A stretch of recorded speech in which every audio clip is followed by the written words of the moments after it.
So good to be with you today. I hope you're all safe and well. So my story today is about a little boy who's missing his mom. And he's sad and lonely, and he doesn't feel safe without her. Things just don't feel the same. And I think we all can relate to those feelings. Some of us haven't seen our own family in a long, long time.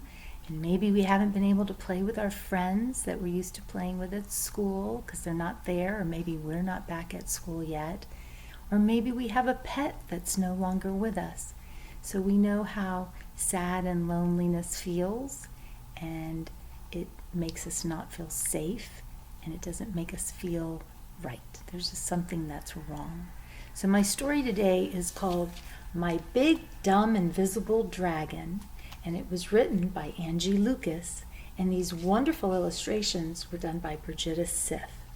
So are you ready to read the story with me? Great.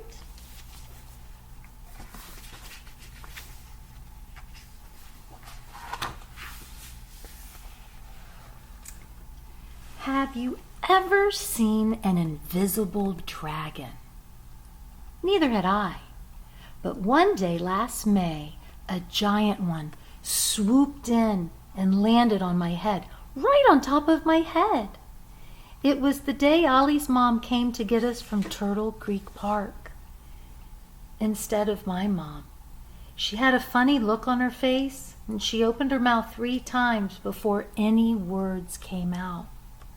I don't know if that dragon rode to the park with Ollie's mom, or if he was already there hiding in the trees. All I know is I didn't see him coming, and once he was there, he would not go away. Oh, can you see that dragon? That big dragon?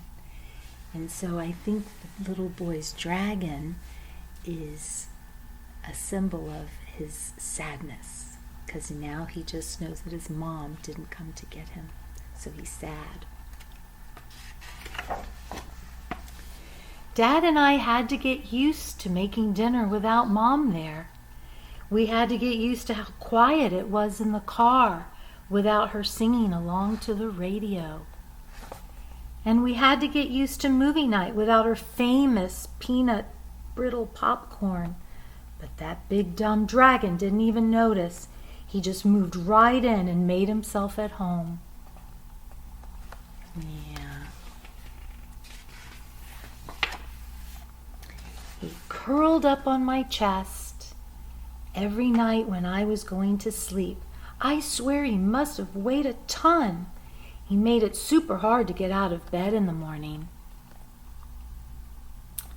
Yeah, so when we're sad and we're lonely, sometimes we don't want to get out of bed, and it makes it feel like, because our heart is so heavy, it feels like our body is heavy, and we just don't feel safe. We don't feel that things are right, and that's what this poor little boy is feeling. At school, he cast a ginormous shadow that followed me everywhere. And if you think it was easy to stand up straight with a dragon on my head, let me tell you, it wasn't. I think he's the reason that some kids didn't talk to me as much anymore. Yeah, and that happens too, because when we're sad and lonely, sometimes it changes how we feel around our friends. We're just not the same. Something's different. And of course, the dragon is his sadness, and that's what's making him different. And now he feels like he's not as connected to his friends. And we've all had those days too. Some days I just ignored him. I pretended he wasn't there at all. And I played hard and I laughed like crazy, even louder and crazier than before. But that didn't make him leave. And other days, I got angry. You can't believe how mad I got. I yelled and I shouted at him, at everyone. What did that dragon do? He put on his headphones and he just tuned me out. Yeah, and this happens too, because when we're really sad and lonely and feeling that we're not safe. Sometimes that makes us angry too. And that's another normal emotion that the dragon is actually helping the little boy with. There were also days when I'd reach up and I'd pull his big heavy wings around me. I would curl up like a caterpillar and hide away for hours. It wasn't always so bad to have him around. So now he's feeling a little comforted by the dragon. The dragon's trying to help him. It's trying to make him feel safe and secure while he's being sad. Poor little boy. Still, almost every day I try to make a deal with him. If you'll just get lost, I'll never say a bad word ever again, I told him. I thought maybe if he left, things could go back to the way they were. But he didn't seem to care what I wanted, not one bit. Then one day, when the sky was filled with cotton candy clouds, Ollie invited me back to the park. And of course, that's his friend who wants him to come play again. I made myself roll and cartwheel and race down Turtle Hill just like before. I ran so blazing fast that my hair stood straight up like uncooked spaghetti, which made Ollie giggle. Then something happened that I wasn't expecting at all. For the first time in months, I forgot all about my dragon. Oh. When we ran out of breath, we flopped down on the grass and we took turns spotting shapes in the clouds. I see a giant octopus, I said. Does that look like a chicken to you? Ollie asked. There's a pig, or is that a bear? I asked. That one kind of looks like a dinosaur, Ollie said. Actually, I'm pretty sure it's a dragon. Oh yeah, can you see? There's the dragon. But are you noticing that he forgets about the dragon when he's starting to have fun again? That's helping him.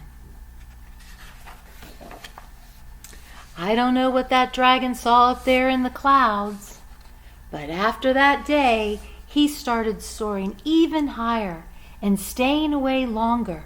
He often disappeared during gym and recess, and sometimes he'd miss a whole soccer game.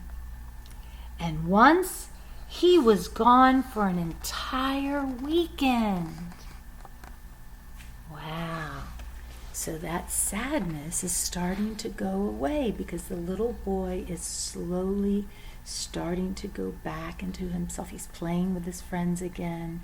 He's trying to enjoy recess at school. And so the more he's enjoying and the more he's working through those sad and unsafe feelings, the happier he's getting. That's awesome. But he came back just in time for my birthday. I tried all of my tricks to make him go away. Skedaddle, vamoose. But what do you think he did?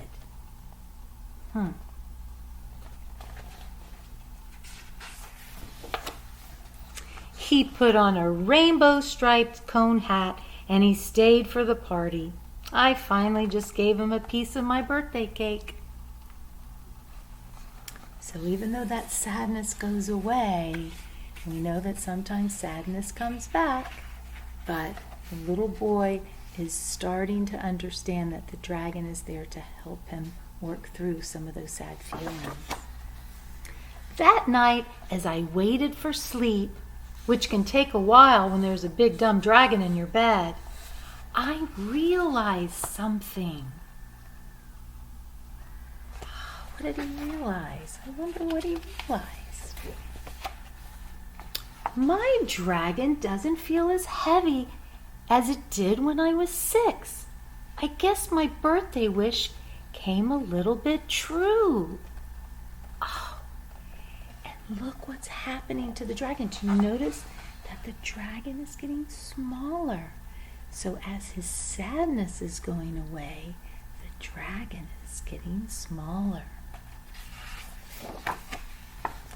Hey, remember when I asked you if you've ever seen an invisible dragon? Well, that was a silly question. You can never see one by looking straight at it.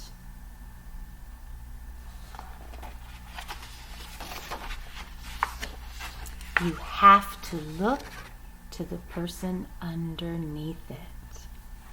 Oh, so what the little boy learned was that he could look at his friend and he sees her sadness. The dragon is on top of her, but until he saw her face of sadness, he couldn't really see the dragon. And so he's recognizing with his own friends that they can be sad too. And guess what he does? He does what his friend Ollie did. Helped her work through her sadness by playing with her and engaging with her and helping her work through some of her sadness and her emotion. Well, boys and girls, I hope you enjoyed the story as much as I did reading to you. We all want to remember that sadness is part of one of our heart feelings, but that if we work through it, through all the different ways that we deal with our emotions, being with friends, talking through our emotions, taking deep breaths, taking a break, we can actually work through some of those sad feelings and get to a better, happier place. Have a great day, boys and girls. Until next time, bye now.